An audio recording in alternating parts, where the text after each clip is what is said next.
चलिए स्टार्ट करते हैं अध्याय 3 पार्ट 3 समृद्ध बनने की असीम शक्ति। अपने अवचेतन मन की शक्ति से वह समृद्धि प्राप्त करें जिसके आप हकदार हैं। जोसेफ मर्फी द्वारा लिखी इस किताब का पठन। तो पार्ट 1 और पार्ट 2 आपने अगर नहीं सुना है तो मेरा रिक्वेस्ट है आप पार्ट 1 और पार्ट 2 जरूर सुने। अगर पार्ट 3 से भी आप शुरुआत करते हैं तो कोई दिक्कत नहीं है, और पार्ट 3 के बाद आप जरूर पार्ट 1 और पार्ट 2 भी सुने जिससे कि आप समृद्ध बने। आइए पार्ट 3 अध्याय 12 से शुरुआत कर रहे हैं। 12वां चैप्टर ऊर्ध्वगामी और समृद्ध बने। बाइबल में कहा गया है, अगर मुझे पृथ्वी से ऊपर उठा दिया जाए तो मैं सभी लोगों को अपनी ओर आकर्षित कर लूंगा। जॉन 12.32। बाइबल के अन्य कथनों की तरह यह कथन भी विशुद्ध रूप से मनोवैज्ञानिक और आध्यात्मिक है, जिसे आलंकारिक भाषा में लिखा गया है। यह हम सभी को बताता है कि हम खुद को गरीबी, रोग, अभाव और सभी तरह की सीमाओं से ऊपर कैसे उठाएं। ऊपर उठने वाला या ऊर्ध्वगामी बनने के लिए आपको अपनी इच्छाओं को स्वीकृति के बिंदु तक ऊपर उठाना होता है। इसके बाद प्रकटीकरण अवश्य होगा। आपकी भौतिक इंद्रियां जो खोज खबर देती है वह काफी निराशाजनक है।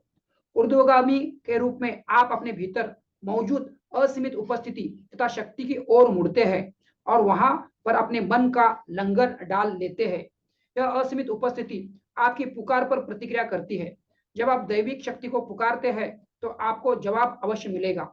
इसके जरिए आप ऐसी आस्था, साहस, शक्ति और बुद्धिमत्ता पा सकते हैं जो सामान्य भौतिक इंद्रियों से परे होती है। तब आप ऊपर उठ जाते हैं। पुरानी अवस्था मर जाती है और नई अवस्था का पुनर्जन्म होता है। आप हताश मनोदशा में हितकारी चीजों को प्रकट नहीं कर सकते। स्वप्न देखें और उसकी वास्तविकता पर मनन करें।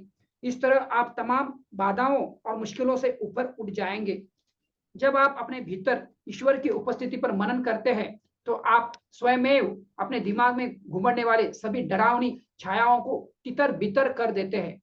नियम यह है कि आप महज संयोग से समुद्र किनारे किसी को डूबने से बचाकर या अकस्मात हुई मुलाकात में किसी करोड़पति को आकर्षित करके झुग्गी और गुमनामी से दौलत, सम्मान तथा शोहरत तक ऊपर नहीं उठ सकते। एक सरल सच्चाई याद रखें, आपको हमेशा अपने चरित्र का प्रदर्शन करना होगा, क्योंकि चरित्र ही भाग्य है। ऊंचाइयों तक कैसे उठे? अपनी ऊर्जा, योग्यताओं और गुणों को प्रकट करें। अपनी आंतरिक शक्तियों के बारे में अधिक सीखने का उत्साह विकसित करें। फिर आप आश्चर्यजनक पर्वत शिखरों तक पहुंचने में कामयाब हो सकते हैं। जो ऊर्जावान, आत्मविश्वासी और उद्यमी व्यक्ति उचित काम में जुटता है, सही चीज करता है और स्वर्णिम नियम का पालन करता है, वह अपने जीवन को सफल बना लेगा। चाहे उसे कोई मददगार अजनबी मिले या न मिले, चाहे वह सही सांसद को जानता हो या न जानता हो, चाहे वह लॉटरी जीत पाए या न जीत पाए। आपका चरित्र और मानसिक नजरिया आपको बनाने या मिटाने का काम करते हैं। यह आपके बारे में जितना सच है उतना ही आपके देश, आपके व्यवसाय, आपके चर्च या किसी अन्य संगठन के बारे में सच है। यदि आपके मन में खुद को ऊपर उठाने और अपना सिर भीड़ के ऊपर रखने की इच्छा है तो ईश्वर से खुद को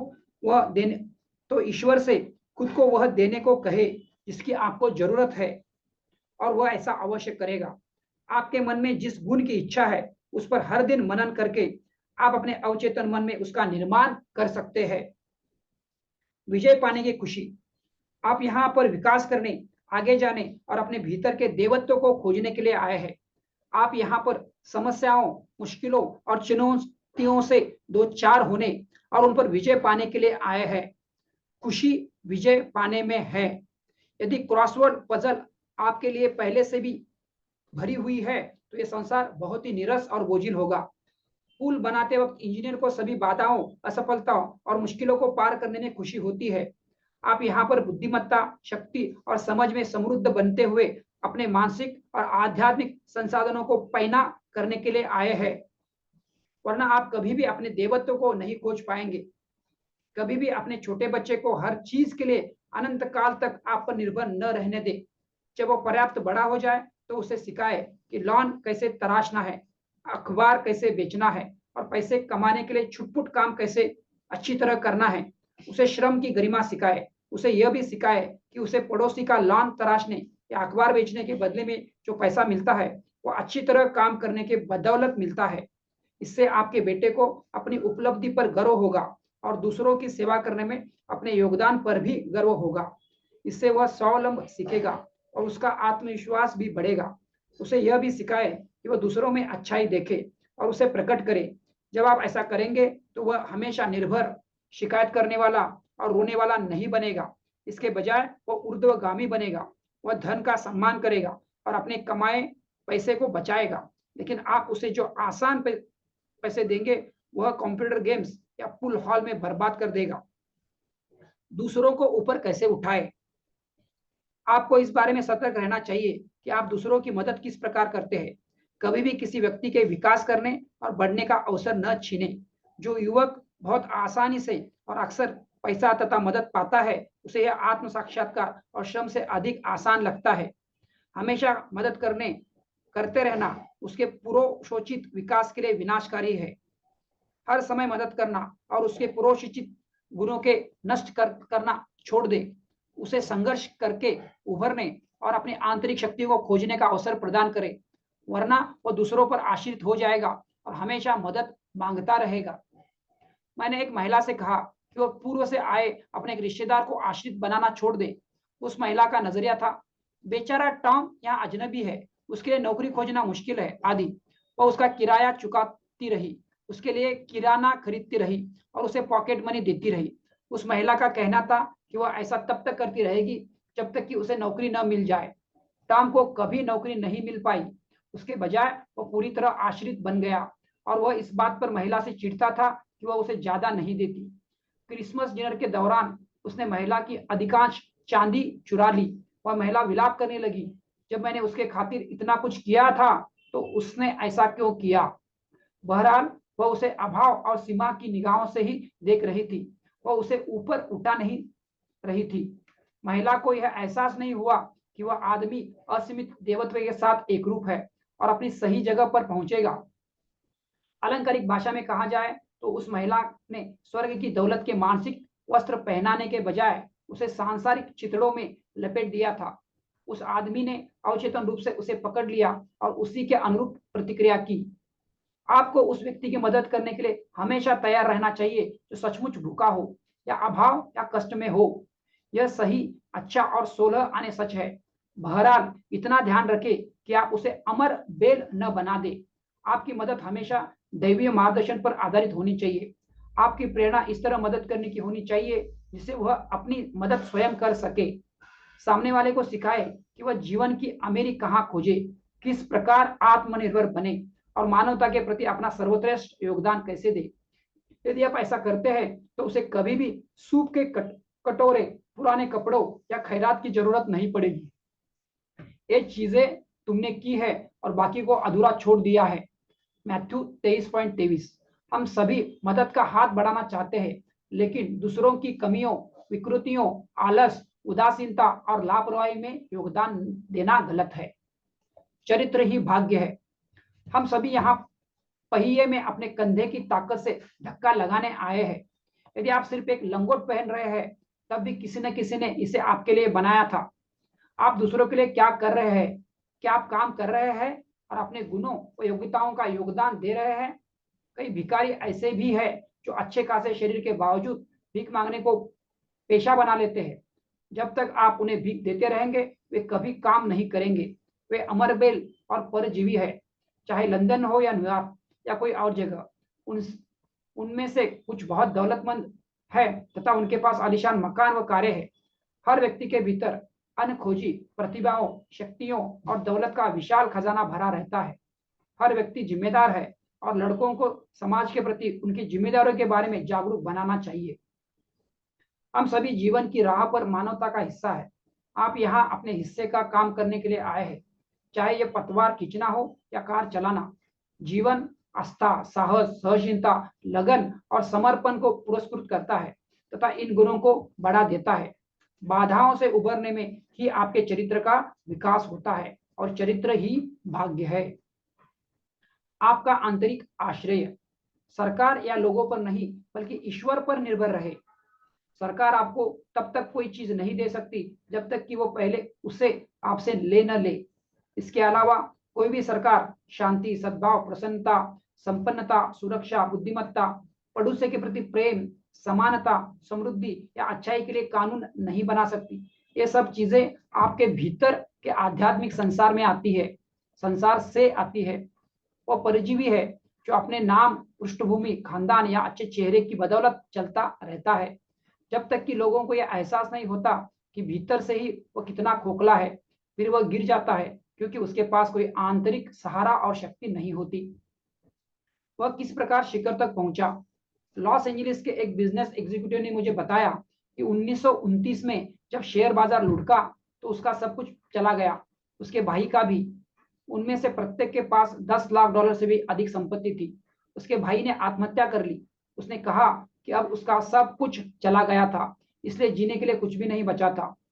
बिजनेस एग्जीक्यूटिव ने मुझे बताया कि उसने सोचा, मेरा पैसा चला गया है, लेकिन उससे क्या? मेरे पास अच्छा स्वास्थ्य है, प्यारी पत्नी है, योग्यताएं हैं और गुण हैं। मैं दोबारा पैसे कमा लूंगा। ईश्वर मेरा मार्गदर्शन करेगा और मेरे लिए एक नया द्वार खोल देगा। मैं लाखों डॉलर कमाकर दिखाऊंगा। उसने अपनी आस्ती चढ़ाई और माली बन गया। यहाँ वहां छुटपुट काम करके उसने थोड़ा पैसा इकट्ठा किया, शेयर बाजार में निवेश किया और उसके शेयरों के भाव आसमान छूने लगे। वह दूसरों को सलाह देने लगा और दौलत कमाने में उनकी भी मदद करने लगा। वह ऊर्ध्वगामी था। उसने खुद को ऊपर उठा लिया क्योंकि वह जानता था कि ईश्वर की शक्ति उसे बाहर निकालने का रास्ता दिखाएगी और उसकी प्रार्थनाओं का जवाब देगी। उसने अपने भीतर के आध्यात्मिक खजाने को पुकारा, जिसके बाद उसे शक्ति, साहस, बुद्धिमत्ता और मार्गदर्शन मिल गया। ईश्वर की दौलत आपकी दौलत है। ईश्वर की दौलत आपकी दौलत है। बाइबल कहती है, ईश्वर के करीब पहुंचो और वह आपके करीब पहुंचेगा। जेम्स 4.8। इसका अर्थ यह है कि असीमित प्रज्ञा आपकी प्रार्थना पर प्रतिक्रिया करती है और जब आप पुकारते हैं तो जवाब देती है। मैं और मेरा पिता एक है। जॉन 10.30। आप और ईश्वर एक है। जमीन जायदाद, शेयरों, सरकार, रिश्तेदारों या किसी अन्य व्यक्ति पर निर्भर न रहे। ईश्वर की दी गई आंतरिक शक्ति पर भरोसा करें कि यह हर वक्त आपको संबल और सहारा देगी। बाहर देखना बंद कर दे, भीतर की ओर देखें। यदि आप मदद के लिए बाहर की ओर देखते हैं तो आप भीतर मौजूद शक्ति की, ईश्वर की दौलत से इनकार कर देते हैं। एक बार फिर से पढ़ता हूं।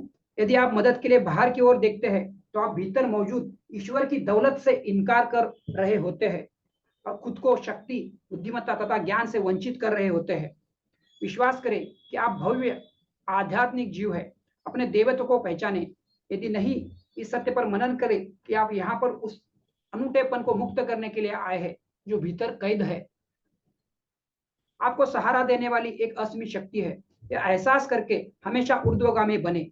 वह शक्ति आपको ऊपर उठाएगी, आपको उपचार करेगी, आपको प्रेरित करेगी, आपके लिए नया द्वार खोलेगी, आपके नए रचनात्मक विचार देंगी, आपको नया रचनात्मक विचार देगी और आपको उसमें गहरी, स्थायी सुरक्षा का एहसास प्रदान करेगी जो कभी नहीं बदलता है, जो कल, आज और हमेशा वही है। आपको तो बस उस उपस्थिति में विश्वास भर करना है। इसके बाद आपके जीवन में चमत्कार होने लगेंगे। ऊर्ध्वगामी व्यक्ति समस्या का सीधा सामना करता है और खुद से कहता है, यह समस्या दैवी समाधान के मुकाबले छोटी है। समस्या यहाँ पर है लेकिन ईश्वर भी यहाँ पर है। फिर वह जीत जाता है। वह सभी बाधाओं, व्यावसायिक समस्याओं और इंजीनियरिंग तथा स्थान की समस्याओं से आस्था, साहस और विश्वास के साथ जूझता है। वह बीमारी, डर और अज्ञान पर विजय पाने की ओर बढ़ता है। मनुष्य कभी भी अपनी भौतिक झोपड़पट्टी से तब तक मुक्ति नहीं पा सकता जब तक कि वह अपनी मानसिक झोपड़पट्टी से मुक्ति न पाले। एक पुरानी कहावत है कि स्वास्थ्य मुर्गे कमजोर मुर्गे को चोंच मार मार कर मार डालते हैं। स्कूल जाने वाला जो लड़का कमजोर, पराजित, परित्यक्त, हीन महसूस करता है और जिसे दबंग सहपाठी परेशान करते हैं, वह भीतर से भी कमजोर होता है। लेकिन जब वो दबंग सहपाठी के सामने खड़ा होता है, उसे चुनौती देता है और डट कर उसका मुकाबला करता है, तो तथाकथित दबंग सहपाठी आमतौर पर पीछे हट जाता है। आप सभी परिस्थितियों से ऊपर उठ सकते हैं। ईश्वर के पुत्र के रूप में अपनी गरिमा और भव्यता को महसूस करें। यह एहसास करें कि दूसरों के अपमान, आलोचना और बुराई का आप पर असर नहीं हो सकता, क्योंकि आप ईश्वर में लीन हैं। यदि आप अपने भीतर के ईश्वर की उपस्थिति के उन्नत कर लेते हैं, अपने ईश्वर की उपस्थिति को उन्नत कर लेते हैं और प्रेम करते हैं, तो सभी लोग, आपके तथाकथित शत्रु भी आपकी भलाई करने के लिए प्रवृत्त हो जाएंगे। कष्ट स्वीकार करने से इनकार कर दे और कभी भी किसी स्थिति के सामने घुटने न टेके। आप एक अलौकिक इंसान हैं। आप मानसिक रूप से सभी स्थितियों व परिस्थितियों के ऊपर उठ सकते हैं। जब अब्राहम लिंकन को जानकारी दी गई कि उनके कैबिनेट का एक सदस्य यानी युद्ध मंत्री उनकी बुराई कर रहा था और उन्हें अज्ञानी बंदर तक कह रहा था, तो उन्होंने जवाब दिया, उनके जितना महान युद्ध मंत्री इस देश में आज तक दूसरा नहीं हुआ। कोई भी लिंकन को आहत नहीं कर सकता था और उनके अहम को चोट नहीं पहुंचा सकता था। लिंकन जानते थे कि उनकी शक्ति कहाँ थी। वे जानते थे कि उनके खुद के दिमाग के अलावा कोई भी उन्हें नीचे नहीं गिरा सकता। लिंकन ऊर्ध्वगामी थे। इसका मतलब यह है कि उन्होंने न सिर्फ स्वयं के ऊपर उठाया, बल्कि अपने भीतर के ईश्वरीय स्वरूप को भी पहचाना। इससे उन्हें पूरे देश को ऊपर उठाने की शक्ति मिली। खुद के प्रति अच्छे रहे। आप कुछ तथाकथित भला करने वालों को जानते होंगे, जो बच्चों के शोषकों, यौन अपराधियों और दूसरे खतरनाक कैदियों के लिए पैरोल की सिफारिश करते हैं। इस प्रकार के अपराधी जेल से छूटते ही दोबारा हमला, बलात्कार और हत्या करने लगते हैं। हमारे अखबार इस प्रकार की खबरों से भरे रहते हैं। इससे पहले कि आप दूसरों को ऊपर उठा सके और उनकी मदद कर सके, आपको सबसे पहले अपनी बुद्धिमत्ता तथा समझ को ऊपर उठाना होगा। आप सिर्फ वही दे सकते हैं जो आपके पास है। अक्सर तथाकथित उपदेशक और भला करने वाले लोग दूसरों पर अपनी खुद की कमियां व अपूर्णताएं ही आरोपित करते हैं। याद रखें, एक अंधा दूसरे अंधे को राह नहीं दिखा सकता। आपके सिवा बदलने के लिए कोई दूसरा है ही नहीं। आपको खुद के प्रति अच्छा रहना चाहिए। आपका सच्चा स्वरूप ईश्वरीय है। अपने भीतर की इस दैविक उपस्थिति को ऊपर उठाएं, इसका सम्मान करें, इसे नमन करें। ऐसा करते वक्त आप अपने पड़ोसी को प्रेम और सम्मान कर रहे होते हैं। पड़ोसी आपके सबसे निकट होता है। ईश्वर आपका पड़ोसी है और यदि आप ईश्वर से प्रेम करते हैं तो आप सभी लोगों के प्रति सद्भावना रखेंगे। उनसे बोलो क्योंकि वो सुनते हैं और आत्मा आत्मा से मिल सकती है। वे सांस से भी ज्यादा करीब है और हाथ पैरों से भी ज्यादा। टेनिसन द हायर पैंतीस, छंद 6। स्वयं की वास्तविकता पर नजर डालें, जो आपके भीतर गहराइयों में पूरी तरह दमक रही है। अपने सच्चे प्रकाश को चमकने दे और परम पिता के प्रेम को अपने जरिए प्रवाहित होने दे, जो आपको सारी कमजोरियों, कमियों और सीमाओं को मिटा देता है। ऊर्ध्वगामी व्यक्ति ने अपने भीतर ईश्वर को पा लिया है और वह उसकी उपस्थिति में शक्तिशाली तथा सुरक्षित महसूस करता है।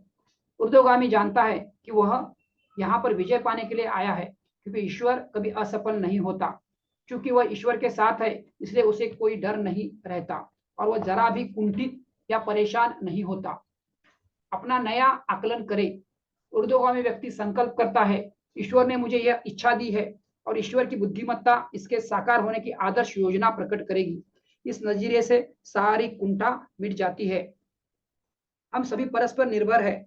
आपको किसी डॉक्टर, वकील, मनोवैज्ञानिक या बढ़ई की जरूरत हो सकती है और उन्हें आपकी जरूरत हो सकती है। हम एक दूसरे की जरूरत है, लेकिन हमें हर एक के भीतर रहने वाले ईश्वर को ऊपर उठाने की याद रखनी चाहिए।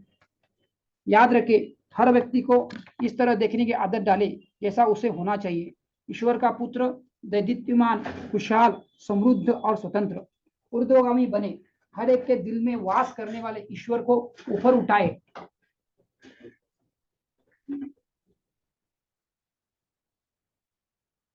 ऊपर उठाए। लेकिन हमें एक भीतर के रहने वाले ईश्वर को ऊपर उठाने की याद रखनी चाहिए। याद रखें, हर व्यक्ति को इस तरह देखने की आदत डाले जैसा उसे होना चाहिए। ईश्वर का पुत्र दैदीप्यमान, खुशहाल, समृद्ध और स्वतंत्र है। ऊर्ध्वगामी बने। हर एक के दिल में वास करने वाले ईश्वर को ऊपर उठाए। उन्हें भव्यता और उत्कृष्टता के वस्त्र पहनाएं। परमपिता के प्रेम की आंच से उनका स्वागत करें। जब आप अपने भीतर देवत्व को ऊपर उठा लेते हैं तो उसके बाद आप उसे दूसरों में भी ऊपर उठा लेंगे। यदि आप खोजे तो आप पेड़ों में वाणी, पत्थरों में उपदेश, कल कल करती नदियों में गीत और हर वस्तु व्यक्ति में ईश्वर खोज लेंगे। ऊर्ध्वगामी व्यक्ति इस प्राचीन कहावत की सच्चाई जानता है, आप जो देखते हैं आपको वही बनना पड़ता है। यदि आप ईश्वर देखते हैं तो ईश्वर बन जाते हैं, और यदि आप धूल देखते हैं तो आप धूल बन जाते हैं। जब मोजेस ने वीराने में सांप को ऊपर उठाया तो मनुष्य का पुत्र भी ऊपर उठ गया। बाइबल में इन शब्द का अर्थ अभिव्यक्ति है और मौन शब्द का अर्थ मन है। सब इस सब का मतलब है कि आपको मोजेस की तरह ऊर्ध्वगामी होना चाहिए। जब आप हताश, निराश या भयभीत हो तो अपने भीतर की आत्मा की अवधारणा को ऊपर उठाए जो ईश्वर है। आपके पास एक मस्तिष्क है, आपके भीतर आत्मा है जिसे मानवीय स्तर पर भाव या भावना कहा जाता है। दूसरे शब्दों में आपका अदृश्य हिस्सा ईश्वर है। रेंगना, सरकना, गटर में जीना और भंवर में रहना छोड़ दे। जीवित रहने के लिए शर्मिंदा होना छोड़ दे। अपना नया आकलन करे, अपना एक नया ब्लूप्रिंट तैयार करे। सांप पेट के बल रेंगता है, बिलों में छिपता है या रोशनी से दूर चट्टानों के पीछे छिप जाता है। जब आप अक्षम या कमजोर महसूस करते हैं और आपका नजरिया धूल के कीड़े जैसा होता है तो आप जमीन पर रेंग रहे होते हैं और इंद्रियों से मिले प्रमाण से नियंत्रित हो रहे होते हैं। ऐसे में आपको महसूस होता है कि आप आनुवंशिकता, परिवेश और परिस्थितियों के शिकार है। सृजनात्मक कार्य में दो सांप तन कर खड़े होते हैं। वे सेना के मेडिकल ऑफिसर द्वारा पहना जाने वाला प्रतीक है। इस प्रकार सांप ईश्वर की असीमित उपचारक उपस्थिति का प्रतीक है। यह आपको अपने भीतर की उपचारक उपस्थिति को ऊपर उठाने की याद दिलाता है। ईश्वर आपके चेतन और अवचेतन मन के रूप में आपके भीतर उपलब्ध है। आप जिसे भी सच महसूस करते हैं और सच होने का दावा करते हैं, आपका अवचेतन मन उसी तरह प्रतिक्रिया करेगा। इस तरह आप सभी सीमाओं, बाधाओं और अवरोधों से ऊपर उठ सकते हैं। जवाब मिलने वाली प्रार्थना की खुशी का अनुभव कैसे करें? बुक ऑफ नंबर्स में कहा गया है, और मोजेस ने पीतल का एक सांप बनाया और उसे एक खंबे पर रख दिया, और यह घटित हो गया कि यदि कोई सांप किसी व्यक्ति को काट लेता था तो पीतल के सांप को देखने पर वह जीवित रहता था। नंबर्स 21.9। कोई भी समझदार व्यक्ति इस कहानी को शब्दशः सच नहीं मानेगा। बाइबल मनोवैज्ञानिक और आध्यात्मिक सत्यों का चित्रण करने के लिए बाहरी मूर्त चीजों का इस्तेमाल करती है। आलंकारिक रूप से सांप आपको तब काटता है जब आप नफरत, ईर्ष्या, दाह, शत्रुता, प्रतिशोध से भरे हुए होते हैं। कई लोग दूसरों की सफलता और उपलब्धियों को लेकर देखकर लोभ करते हैं या उन्हें शत्रुता का डंक चुभने लगता है। डर, अज्ञान, अंधविश्वास का डंक करोड़ों लोगों को डस लेता है। मनोवैज्ञानिक रूप से मोजेस का अर्थ है ईश्वर की शक्ति की जागरूकता और अपनी गहराइयों से इस शक्ति को बाहर निकालने की आपकी क्षमता। पीतल दो धातुओं का यौगिक है जो अपनी मनचाही वस्तुओं के संदर्भ में आपके चेतन और अवचेतन मन के संयोग का प्रतीक है। यदि आपके चेतन और अवचेतन मन में कोई संघर्ष या बहस नहीं है तो आपको प्रार्थना का जवाब जरूर मिलेगा। जब आप अपने भीतर मौजूद शक्ति की असीम उपचारक उपस्थिति को निहारते हैं और दावा करते हैं कि जो ईश्वर के लिए सत्य है वह आपके तथा मनुष्य के लिए भी सत्य है। जो ईश्वर के लिए सत्य है वह आपके और मनुष्य के लिए भी सत्य है, तो आपकी सारी कमजोरियों का इलाज हो जाता है। फिर आप अपने समर्थन में काम करने वाली आध्यात्मिक शक्तियों को मुक्त कर देंगे और आप रेंगने, सरकने, धूल के कीड़े की तरह चलने वाले व्यक्ति से ऊपर उठकर ईश्वर की खुशी में आस्था व विश्वास की ऊर्ध्वगामी अवस्था में पहुंच जाएंगे जो आपकी शक्ति है। इसी पल से ऊर्ध्वगामी बने। आप में जो आत्मा है वह ईश्वर का अंश है। वह अजय, अभेद, अनंत, सर्वशक्तिमान और सर्वव्यापी है। अपने मस्तिष्क के भीतर इस उपस्थिति और शक्ति के साथ एक रूप हो जाए। प्रतिक्रिया को महसूस करें और अकेलेपन, डर, बीमारी, हीनता का अपना रेगिस्तान गुलाब की तरह खिलकर दमकने लगेगा। मैं तुम्हें बाज के पंखों पर बैठाकर अपने पास लाया, एक्सोडस 19.4, जिससे आपको अधिक पूर्ण जीवन के लिए आर्थिक नियामतें भी मिल जाएंगी। अध्याय 12वां खत्म हुआ, अभी अध्याय नंबर 13 हुआ, 13 कृतज्ञ हृदय संपन्नता को आकर्षित करता है। धन्यवाद के साथ हम उसकी उपस्थिति में चलते हैं। साल्म्स 95.2। मानसिक, आध्यात्मिक और भौतिक संपन्नता की सारी प्रक्रिया का सार एक ही शब्द में बताया जा सकता है, कृतज्ञता। किसी भी प्राप्त वस्तु के लिए कृतज्ञता से भरा विचार हृदय से की गई प्रार्थना ही है। किसी भी प्राप्त वस्तु के लिए कृतज्ञता से भरा विचार हृदय से की गई प्रार्थना ही है। इससे आपको नियामतें मिलती है। कृतज्ञ हृदय वाला व्यक्ति खुशहाल और दौलतमंद होता है। शेक्सपियर ने कहा था, हे ईश्वर, तुमने मुझे जीवन दिया है, मुझे कृतज्ञता से भरा हृदय भी दे दो। अमेरिका के बुद्धिमान दार्शनिक हेनरी थोरो ने कहा था, हमें इस बात के लिए धन्यवाद देना चाहिए कि हम पैदा हुए थे। पल भर के लिए विचार करें कि अगर आप पैदा नहीं होते तो क्या होता। आप कभी बेहतरीन सूर्योदय या सुंदर सूर्यास्त नहीं देख पाते।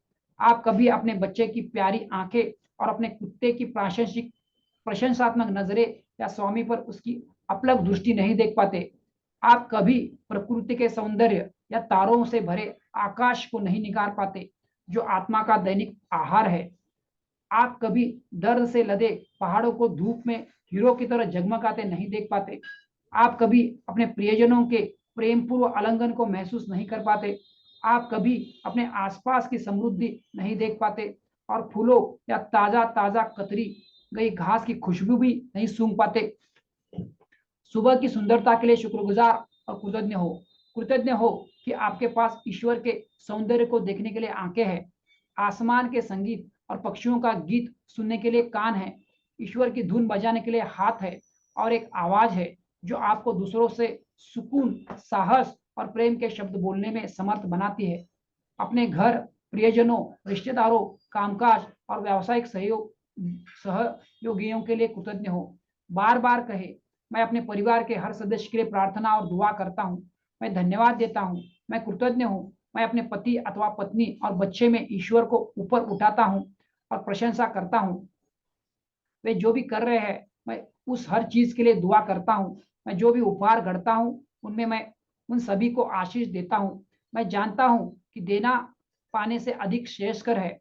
मैं अपने व्यवसाय को दुआ देता हूँ। मैं अपने सहकर्मियों और ग्राहकों को और सभी लोगों को दुआ देता हूँ। मेरा कामकाज फैलता है, विस्तृत होता है, कई गुना होता है, बढ़ता है और हजार हजार गुना होकर मेरी ओर लौटता है। कृतज्ञता का नियम। सबसे पहले तो आप पूरी तरह और पूरे दिल से स्वीकार करते हैं कि एक असीमित प्रज्ञा है जिससे सारी चीजें प्रवाहित होती है। दूसरा, आप विश्वास करते हैं कि यह स्तोत्र आपके विचार के अनुरूप प्रतिक्रिया करता है। तीसरे, आप आंतरिक कृतज्ञता की गहरी भावना द्वारा इस असीमित प्रज्ञा के साथ जुड़ जाते हैं। कृतज्ञता एक नियम है और परिणाम पाने के लिए आपको इस नियम पर चलना ही होगा। बाइबल में बताया गया है, यह नियम इस प्रकार है, ईश्वर के करीब पहुंचो और वह तुम्हारे करीब पहुंचेगा। ईश्वर के करीब पहुंचो, वह तुम्हारे करीब पहुंचेगा। यह नियम क्रिया और प्रतिक्रिया का नैसर्गिक सिद्धांत है जो पूरी सृष्टि में हर ओर व्याप्त है। इसका अर्थ यह है कि आप अपने अवचेतन मन पर जो भी छाप छोड़ते हैं वो प्रकट हो जाएगी। आपके मन का कृतज्ञतापूर्व नजरिया जो अच्छाई के लिए धन्यवाद भरी प्रशंसा से ऊपर उठता है, आपके अधिक गहरे मन का विश्वास बन जाता है, जिसके फलस्वरूप आप जिस चीज पर दावा करते हैं वह आपकी ओर आने लगती है। कृतज्ञता किस प्रकार अमीर को आकर्षित करती है। एक अस्थिरोग विशेषज्ञ ने एक बार मुझे बताया था कि वह बचपन में बहुत गरीब था और पढ़ाई का खर्च पूरा करने के लिए उसे दरबान का काम करना पड़ता था। जब उसने अपना क्लिनिक खोला तो पूरा सप्ताह गुजर गया, लेकिन एक भी रोगी नहीं आया। वो कड़वाहट से भरा और आलोचनात्मक था। दूसरे सप्ताह उसका पहला रोगी दाखिल हुआ, जो महिला थी। वो उससे बोली, आपने यहाँ अपना क्लिनिक खोला, इस बात के लिए हम बहुत कृतज्ञ हैं। हमें अपने इलाके में आपकी जरूरत थी। इस हमें से कई लोग प्रार्थना कर रहे हैं कि आप यहाँ पर खुश रहे और फले फूले। फिर उसने आगे कहा, मैं हर चीज के लिए हमेशा बहुत कृतज्ञ होती हूँ। मैं जानती हूँ कि कृतज्ञता के अभाव के कारण बहुत सारे लोग दुख और गरीबी में रहते हैं। उस अस्थिरोग विशेषज्ञ की जिंदगी उसी पल बदल गई। उस महिला के शब्द उसके हृदय में उतर गए और उसने उस उपचारक शक्ति के लिए धन्यवाद दिया जो उसके माध्यम से उस महिला तक प्रवाहित हो रही थी। उस महिला ने उसे जो फीस दी थी उसके लिए भी उसने उसे धन्यवाद दिया।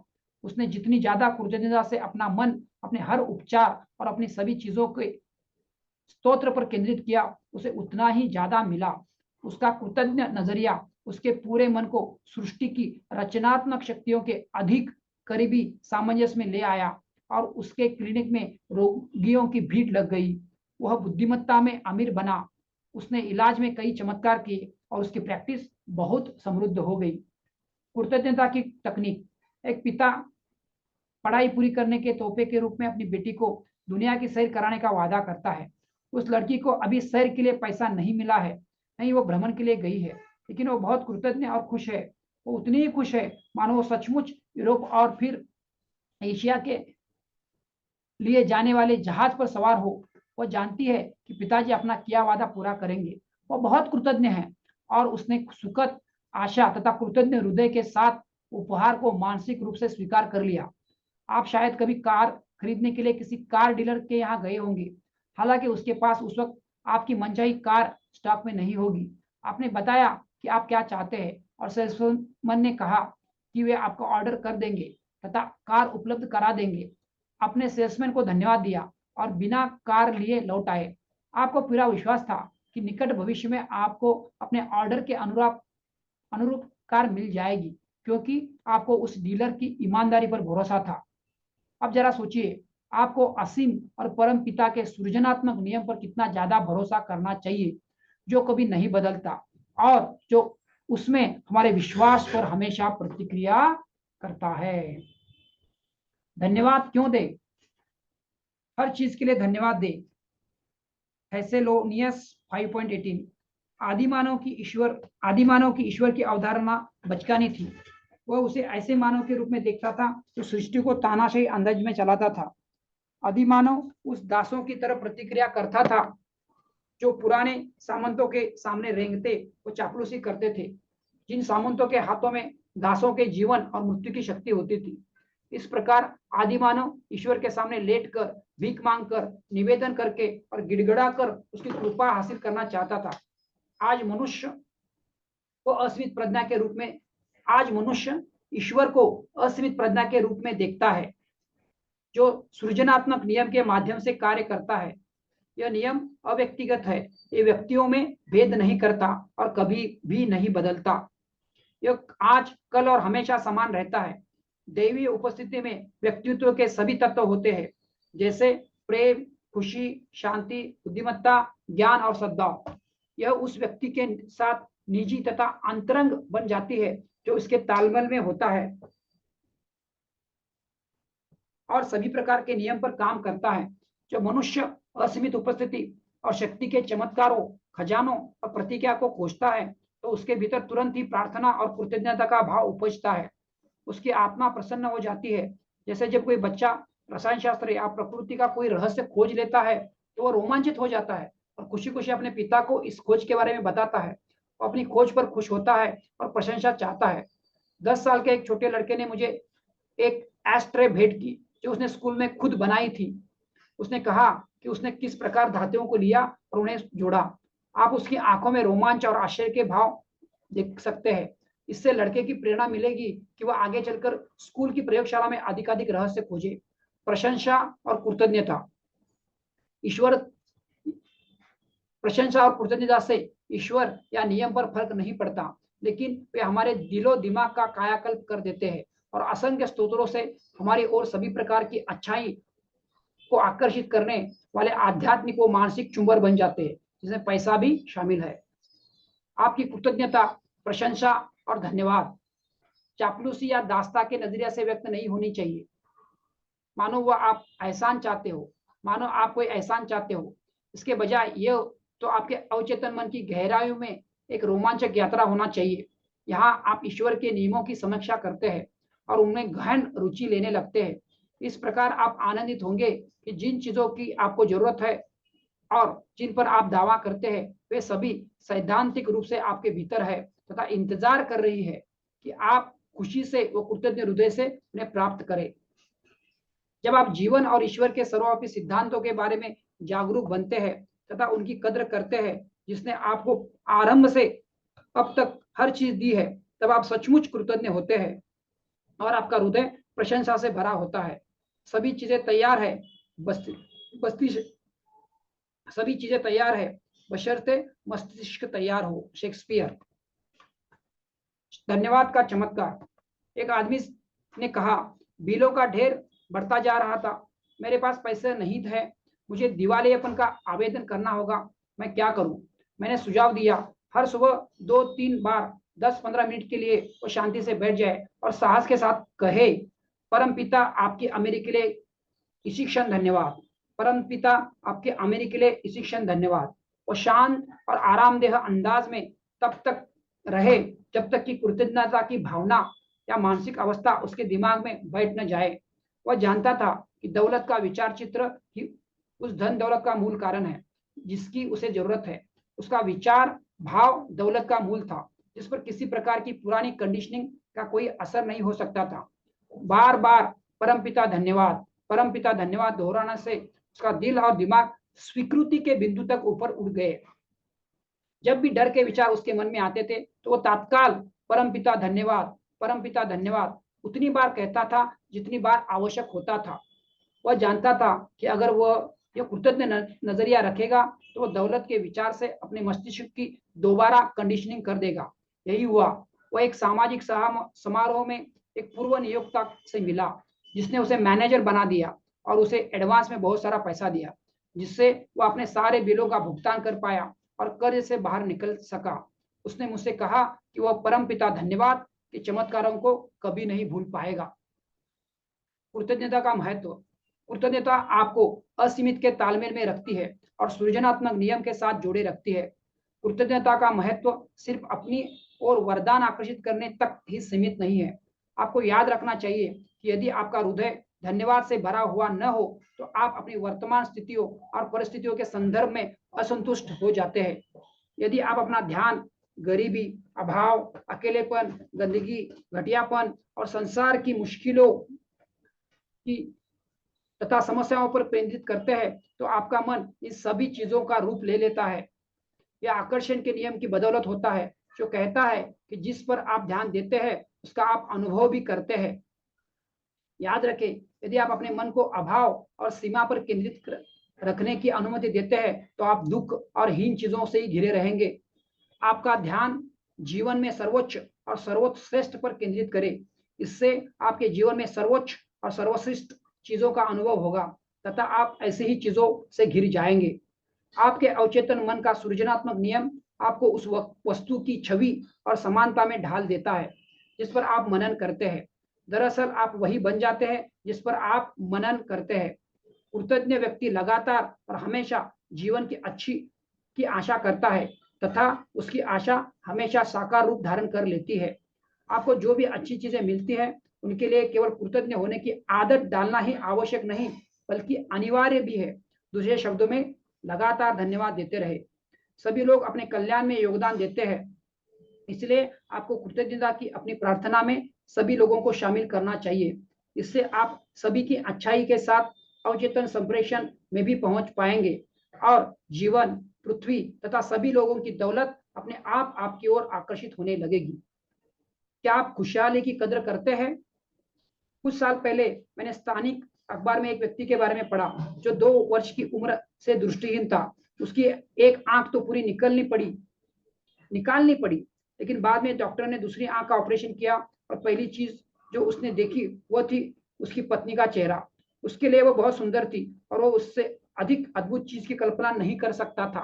वो अपनी पत्नी के साथ लगभग 40 साल से रह रहा था, लेकिन उसने उसका चेहरा कभी नहीं देखा था। क्या आप अपनी पत्नी, अपने पति और अपने परिवार, अपने बॉस की कदर करते हैं? क्या आप अपनी आंखें, अपने शरीर, ईश्वर में अपनी दृढ़ आस्था तथा सभी अच्छी चीजों के लिए धन्यवाद देते हैं? क्षमा की दौलत। पिछले क्रिसमस पर मेरी एक आदमी से बातचीत हुई। उसने मुझे बताया कि 20 सालों से उसने अपने माता पिता को कोई पत्र नहीं लिखा और उसने बीच किसी तरह का संवाद नहीं हुआ। उसे एक गलतफहमी थी। उसे लगता था कि उन्होंने उसके मुकाबले उसके भाई को ज्यादा पैसे और जायदाद दी है। वो क्रोधित और द्वेषपूर्ण बना रहा। दुकान में काम करने वाले उसके 2 सहयोगी ने कहा, आप जानते हैं यहाँ सभी कर्मचारी क्रिसमस के दिन अपने माता पिता से मिलने जा रहे हैं।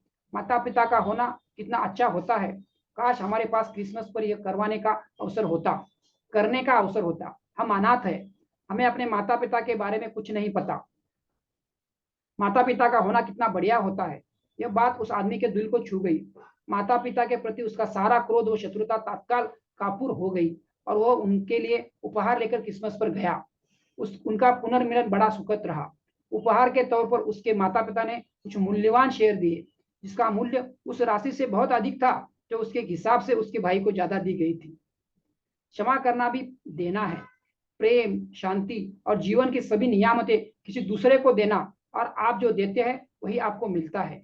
यह लिखा हुआ है, देना पाने से अधिक श्रेयस्कर होता है।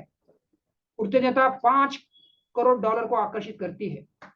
यह कृतज्ञ हृदय की शक्ति की एक आश्चर्यजनक कहानी है।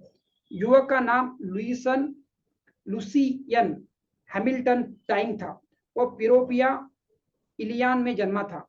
वहां बड़े सपने देखने और बड़े पैमाने पर सोचने वाला इस महत्वाकांक्षी युवक के लिए बहुत कम अवसर थे। लुसियन ने शिकागो जाकर किस्मत आजमाने की सोची। उसे एक ऑफिस बॉय का काम मिल गया, जिसमें उसे जीवन यापन लायक पैसे मिलते थे। कमरे का किराया चुकाने के बाद उसके पास भोजन के लिए दिन भर से सिर्फ 50 सेंट ही बचते थे। उसने पाया कि चॉकलेट क्रीम का 5 सेंट का बैग बहुत अच्छा लंच साबित होता है। नाश्ते में 15 सेंट लग जाते हैं, इसलिए डिनर 35 सेंट से भी अधिक का होना नहीं कर सकता था। वो युवक बहुत धार्मिक था। उसने यह नियमित आदत डाल ली कि वो अपने हाथ से 50 सेंट का सिक्का लेकर कहता, ईश्वर इसे कई गुना करता है और मैं धन्यवाद देता हूं, मैं हर दिन अधिक धन पा रहा हूं। इस पंक्ति को फिर से सुनिए। ईश्वर इसे कई गुना करता है और मैं धन्यवाद देता हूं, मैं हर दिन अधिक धन पा रहा हूं। हर सुबह 50 सेंट खर्च करने से पहले 10 मिनट तक वो यह अवश्य वाक्य दोहराता। वह कई चतुर और सफल लोगों को आकर्षित करने लगा। अवसर उसकी राह में आने लगे, जिनका उसने तुरंत लाभ उठाया। धन्यवाद परमपिता उसके ओठों पर लगातार रहता था। जब कई वर्ष गुजर गए, कई प्रभावी लोग उसकी राय मांगने और मानने लगे। वह बेहतर प्रतिभावान बन गया। उसकी मानसिक योग्यता धीरे धीरे बढ़ती रही। व्यवसाय में उसकी बुद्धिमत्ता की प्रशंसा होने लगी और लोग उस पर गहरा विश्वास करने लगे। वह उनकी व्यावसायिक समस्याएं चुटकियों में सुलझा देता था। हर सफल उपलब्धि के पहले और बाद में उसकी सतत प्रार्थना यही होती थी, परम पिता धन्यवाद, परम पिता धन्यवाद। एक दिन एक आश्चर्यजनक विचार उसके मन में आया, तो उसने एक अच्छे मित्र को बताया। मित्र को उसके जबरदस्त संभावना नजर आई। उन्होंने साझेदारी करके general gas and electrical company की स्थापना की। इसने दिन दुनी रात चौगुनी तरक्की की और सभी पूर्वी राज्यों में उसके स्टेशन हो गए तथा कई वर्षों बाद उन्होंने उसे 5 करोड़ डॉलर में बेच दिया। एक कवि ने एक बार कहा था, हे ईश्वर मुझे एक और चीज दो, एक कृतज्ञ हृदय। अध्याय 14वां, आपको शब्दों की शक्ति द्वारा दौलत के चमत्कार। आपके शब्दों की शक्ति द्वारा दौलत के चमत्कार। क्या आपने कभी सोचा है कि शब्दों में कितनी जबरदस्त शक्ति होती है? सोचना बोलना ही है। आपका विचार आपका शब्द है। बाइबल की बुक ऑफ प्रोवर्ब्स में लिखा है, उचित तरीके से बोला गया एक शब्द चांदी के चित्रों में सोने के सेवफल जैसा होता है। हमें इस तरह भी निर्देशित किया गया है, सुखद शब्द शहद जैसे होते हैं, आत्मा के लिए मधुर और अस्थियों के लिए स्वास्थ्यवर्धक। प्रोवर्ब 16.24। क्या आपके शब्द कानों के लिए मधुर है? यदि आप इस प्रकार की बात कहते हैं, मैं आगे नहीं बढ़ सकता, यह असंभव है, मैं अब बहुत बूढ़ा हो गया हूं, मेरे पास अमीर बनने का कोई अवसर नहीं है, मेरी ऐसा कर सकती है, मैं नहीं, मेरे पास पैसे नहीं है, मैं इसका या उसका खर्च नहीं उठा सकता, मैं कोशिश करूंगा लेकिन कोई फायदा नहीं। तो आप देख सकते हैं कि आपके शब्द शहद जैसे नहीं है, वे सृजनात्मक नहीं है, वे न तो आपको ऊपर उठाते हैं न ही प्रेरित करते हैं। इसके अलावा आप शब्दों में जो आदेश देते हैं वो वास्तव में सच हो जाता है। आप जो शब्द बोलते हैं वे अस्थियों के लिए स्वास्थ्यवर्धक होने चाहिए, जिसका अर्थ यह है कि आपकी भाषा को आपको ऊपर उठाना चाहिए, रोमांचित करना चाहिए और खुश बनाना चाहिए। अस्थियां सहारे और सृष्टों का प्रतीक है। आपकी भाषा को आपको सहारा और शक्ति प्रदान करनी चाहिए। इसी समय आदेश दे और सार्थक ढंग से कहे, इस पल के बाद मैं जिन शब्दों का उपयोग करूंगा वे मुझे तथा हर एक का उपचार करेंगे, दुआ करेंगे, समृद्धि प्रदान करेंगे, प्रेरित करेंगे और शक्ति देंगे। चूंकि आपके शब्द वाकई इतने शक्तिशाली होते हैं, इसलिए सही समय सही बात कहना महत्वपूर्ण होता है। यही नहीं, यह सुनिश्चित करना भी महत्वपूर्ण होता है कि सभी अवसरों पर आपके शब्द कानों को मधुर और अस्थियों को सुखद लगेंगे।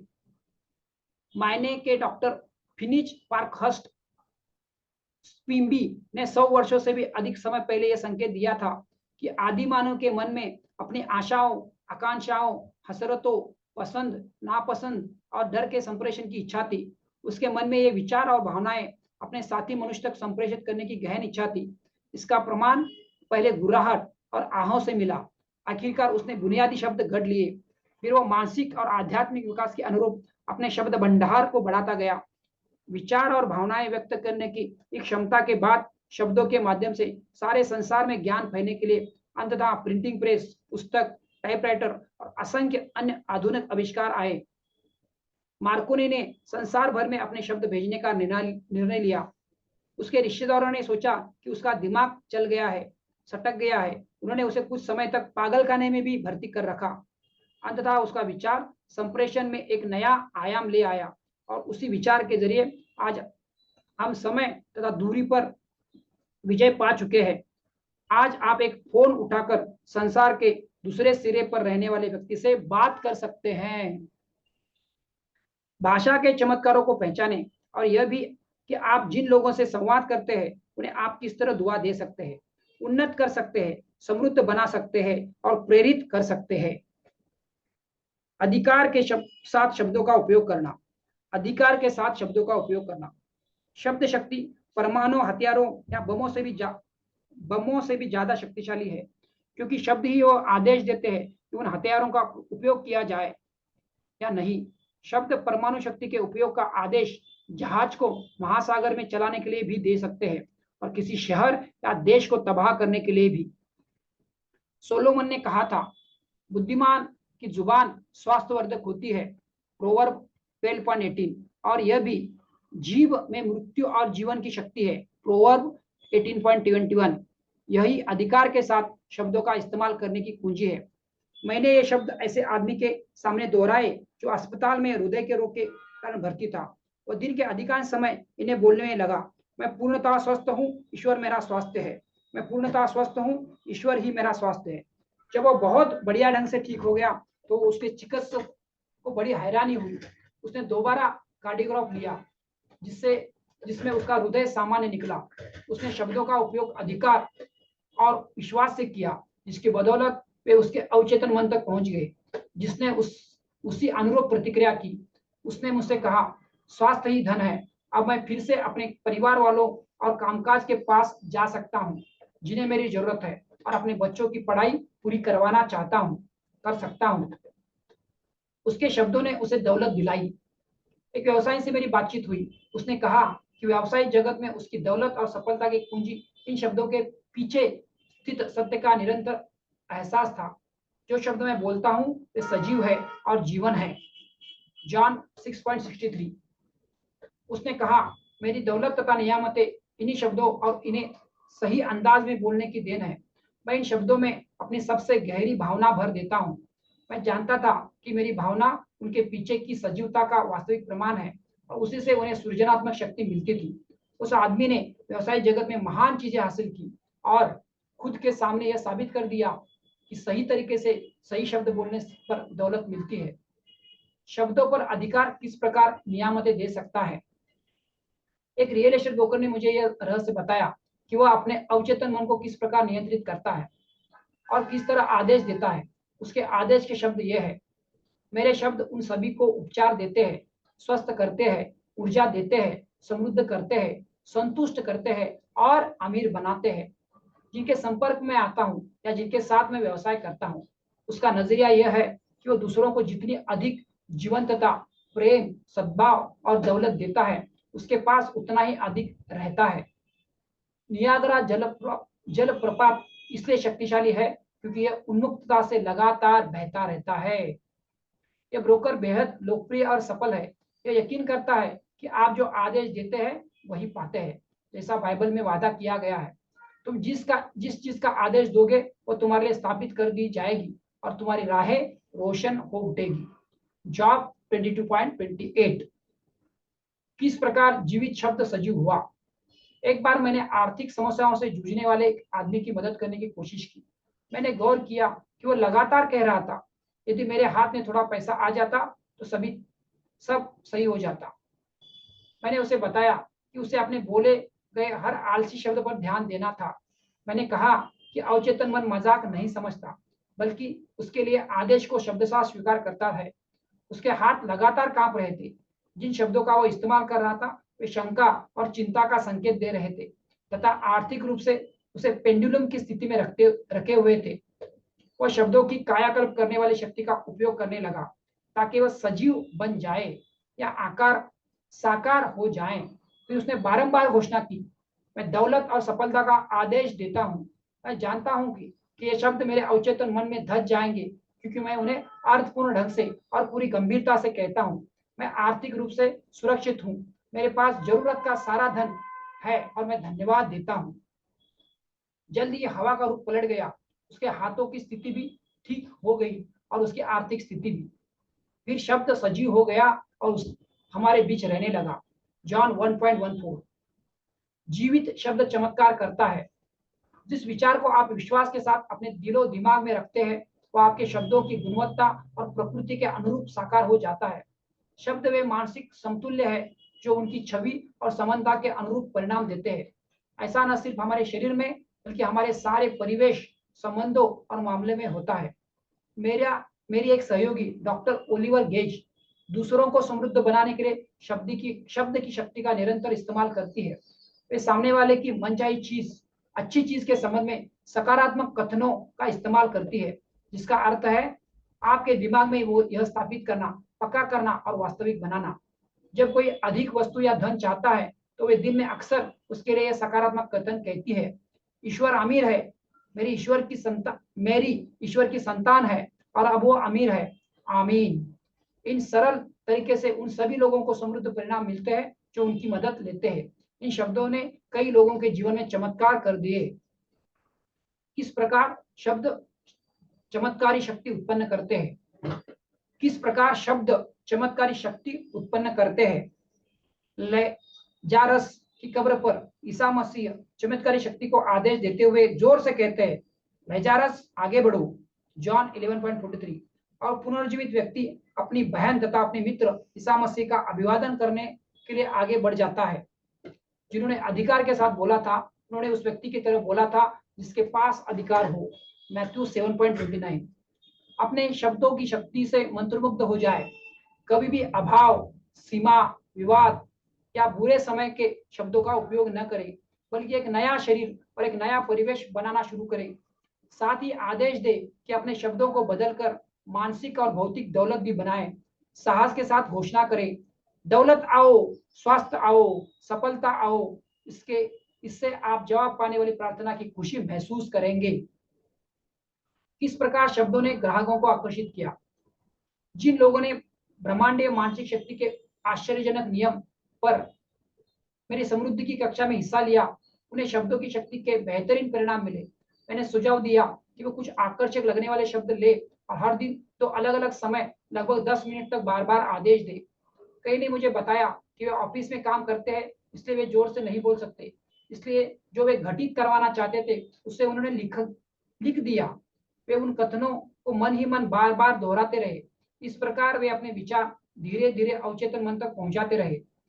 एक बीमा सेल्समैन ने साहस के साथ दावा किया, मैं अब अपनी और सिर्फ उन्हीं स्त्री पुरुषों को आकर्षित कर रहा हूं जिनकी इसमें रुचि है, जिनके पास अपने बच्चों को शिक्षा तथा अपने खुद को कल्याण में निवेश करने के लिए पैसा है।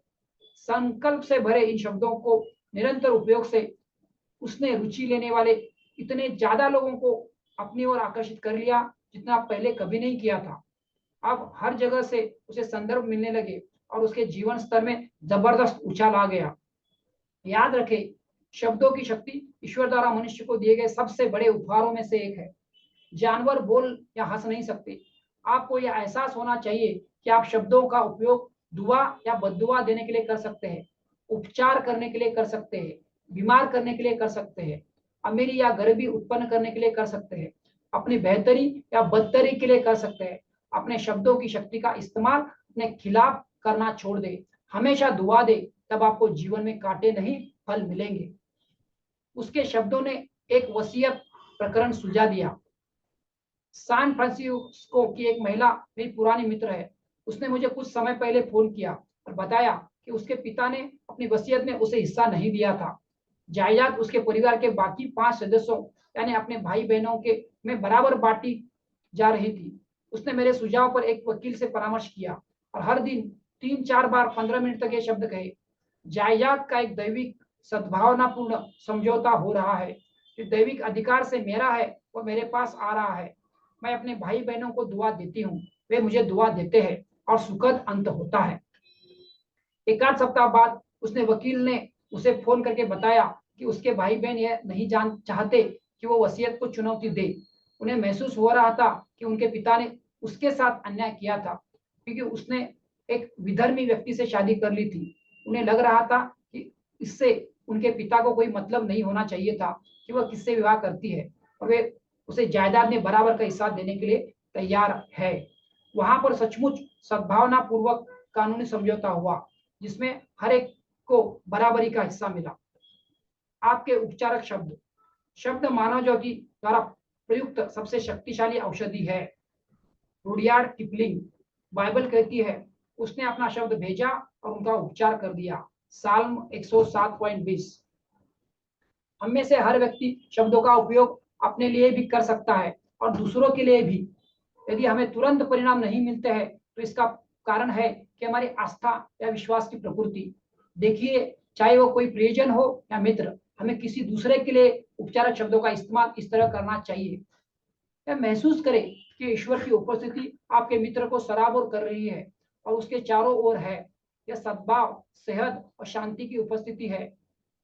महसूस करें कि उस पर दैवीय कृपा दृष्टि है। भले ही सामने वाला इसके बारे में कुछ नहीं जानता हो, लेकिन आप व्यक्तिगत रूप से मानते हैं कि उपचार हो रहा है और आपको वाकई इस पर विश्वास है। अगर आप चाहे तो दिन में कई बार यह कह सकते हैं। आपकी आस्था बढ़ती जाती है।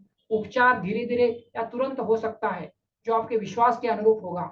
यह अपना शब्द भेजना है, यानी किसी दूसरे व्यक्ति को और अपने विचार और भावना भेजना।